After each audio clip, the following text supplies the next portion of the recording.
Jai Hind.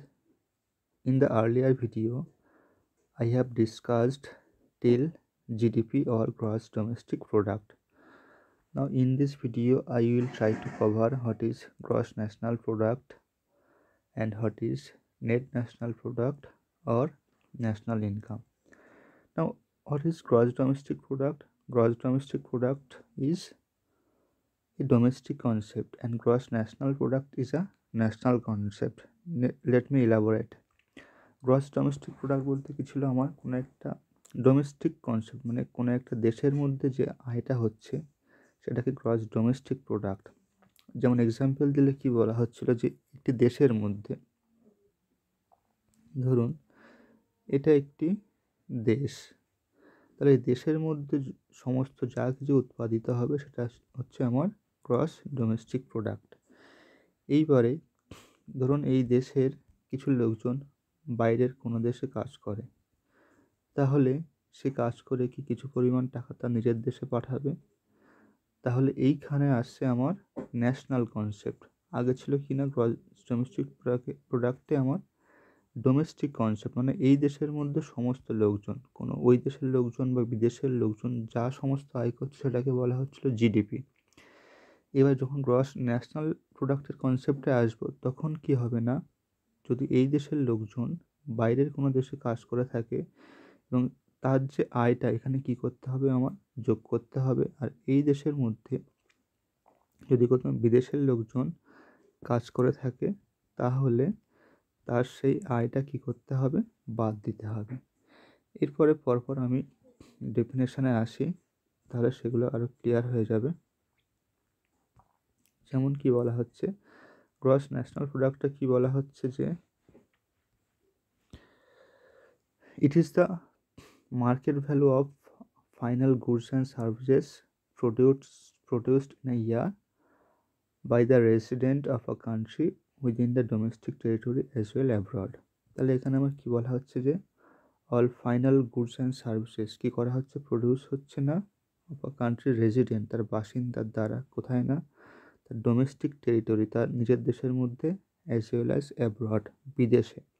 তাহলে এই সবগুলোকে যদি একসাথে যোগ করা হয় সেটাকে আমার কি বলা হচ্ছে, gross national product or GNP. তাহলে হোয়াট ইজ জিএনপি?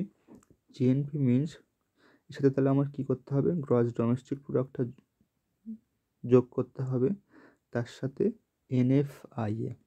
এনএফআইএটা কি? এনএফআইএ হলো net factor income from abroad. তাহলে ব্যাপারটা আর যদি ক্লিয়ার করি, তাহলে জিএনপি বা গ্রস ন্যাশনাল প্রোডাক্টটা কি? গ্রস ন্যাশনাল প্রোডাক্ট হচ্ছে আমাদের ন্যাশনাল কনসেপ্ট, জিডিপি ছিল ডোমেস্টিক কনসেপ্ট। তাহলে জিডিপির সঙ্গে জিএনপি গ্রস ন্যাশনাল প্রোডাক্টের সম্পর্ক কী? গ্রস ন্যাশনাল প্রোডাক্ট সমান সমান গ্রস ডোমেস্টিক প্রোডাক্ট, তার সঙ্গে এনএফআইএ বা net factor income from abroad. Net factor income from অ্যাব্রডটা বলতে কী বোঝাচ্ছে, যেটা আমি এক্ষুনি উদাহরণ দিচ্ছিলাম এইখানটাতে, যে এই দেশের লোকজন, এ কান্ট্রির লোক আর বি কান্ট্রির লোক, এটা যে আয় করছে, তাদের মধ্যে যদি আমি যদি এ কান্ট্রির যদি net factor income from abroad করতে চাই, তাহলে এ মাইনাস বি, এ থেকে যদি বি বাদ দেওয়া হয়, তাহলে যেটা পড়ে থাকবে সেটাকে বলা হবে net factor income from abroad. ঠিক আছে?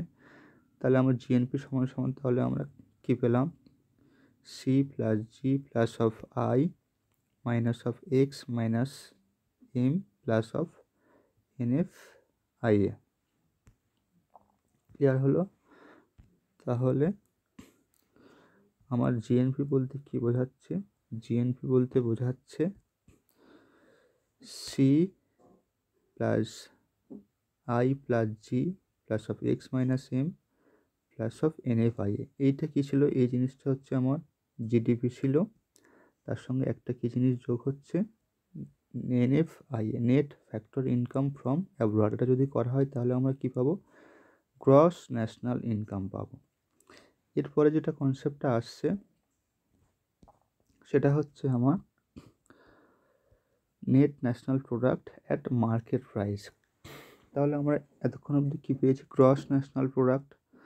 গ্রস ন্যাশনাল প্রোডাক্ট থেকে নেট ন্যাশনাল প্রোডাক্টটা কী করে পাবো? এখানে ব্যাপারটা আপনারা বুঝতে পারছেন। নেট মানে কি, যে গ্রস ন্যাশনাল প্রোডাক্ট থেকে যদি আমরা ডেপ্রিসিয়েশনটা বাদ দিয়ে থাকি।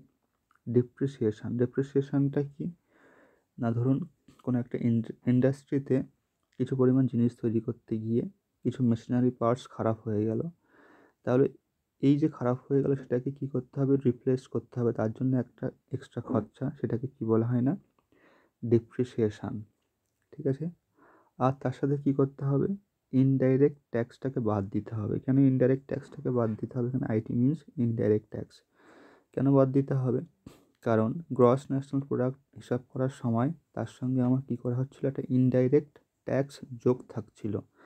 এখন নেট ন্যাশনাল প্রোডাক্ট বের করতে গেলে এই ইনডাইরেক্ট ট্যাক্সটাকে আমার বাদ দিতে হবে, আর সঙ্গে কী বাদ দিতে হবে? ডেপ্রিসিয়েশনটা বাদ দিতে হবে। বাদ বাকি জিনিসগুলো আপনারা দেখুন সেম।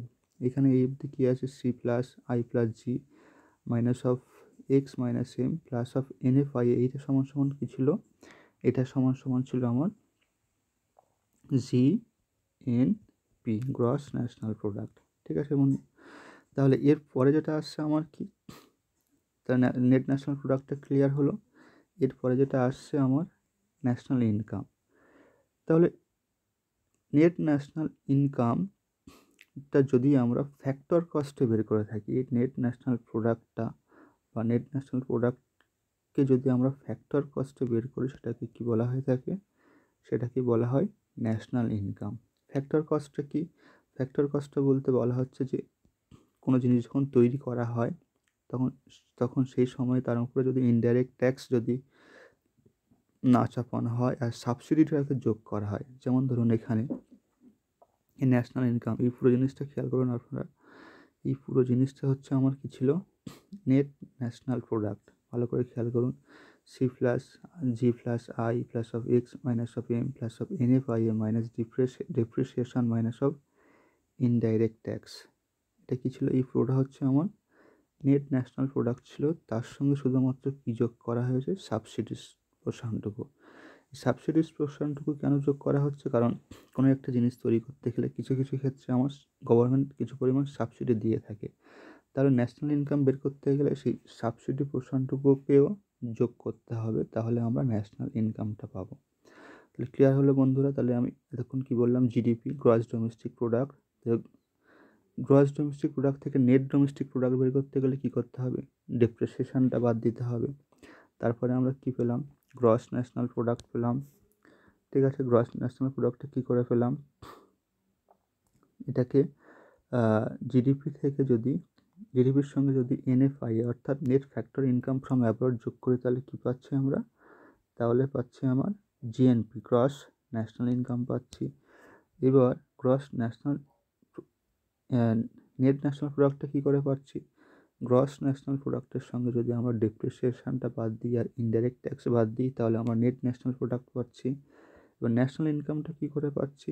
যদি আমরা গ্রস নেট ন্যাশনাল প্রোডাক্টের সঙ্গে যদি আমরা ইনডাইরেক্ট ট্যাক্সটাকে বাদ দিই আর সাবসিডিটাকে যদি যোগ করি, তাহলে আমরা কি পেয়ে যাচ্ছি? আমরা ন্যাশনাল ইনকাম পেয়ে যাচ্ছি। এরপর যেটা বাকি পড়ে থাকছে কি না, পার্সোনাল ইনকাম। পার্সোনাল ইনকামটা কি? যে total money income received by individual and household from all source before direct tax. Tax নেওয়ার আগে কোনো ব্যক্তির যে আয়টা, সেটাকে কী বলা হচ্ছে? আমার পার্সোনাল ইনকাম। তারপরের যে কনসেপ্টটা কী আসছে? Personal disposable income. অর্থাৎ কি না, যে ট্যাক্স দেওয়ার পরে যে ইনকামটা পড়ে থাকছে কোনো ব্যক্তির কাছে, ওই ব্যক্তি সেই ইনকামটুকুই খরচা করতে পারে, সেটাকে বলা হচ্ছে না পার্সোনাল ডিসপোজেবল ইনকাম। তারপরে কি আসছে?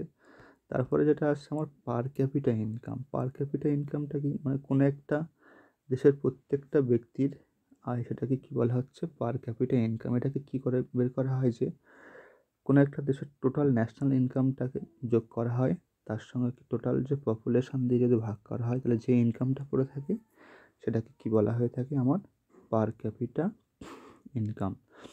তাহলে এই ভিডিওতে এই পর্যন্তই বন্ধুরা। সবাই ভালো থাকবেন, সুস্থ থাকবেন। কনসেপ্টগুলো ক্লিয়ার হলো কি না আপনারা জানাবেন।